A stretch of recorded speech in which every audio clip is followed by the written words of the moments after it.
অবৈধ নির্বাচনের বৈধ মেয়র, এইভাবে অনেকেই বলছেন যে অবৈধ নির্বাচনের আবার বৈধ মেয়র কিভাবে হয়।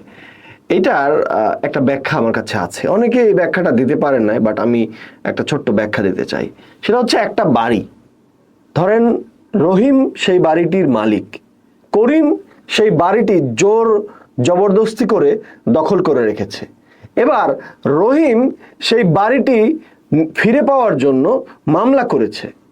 সেই মামলা করে যখন আদালতের রায়ের মাধ্যমে রহিমকেই ওই বাড়িটির মালিক হিসেবে ঘোষণা করা হয়, যখন করিম ওই বাড়িটা দখল করেছিল তখন সেই বাড়িটা তার অবৈধ ছিল, অবৈধ দখল করে সেই বাড়িতে সে থেকেছে।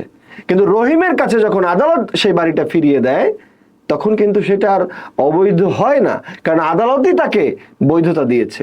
সো ইশরাক হোসেন তিনি যে অবৈধ নির্বাচনের বৈধ মেয়র বলে আপনারা যে ট্রলটা করছেন, আমার মনে হয় কিছুটা হলেও আপনারা এই বাস্তবতাটা এখন বুঝতে পারবেন।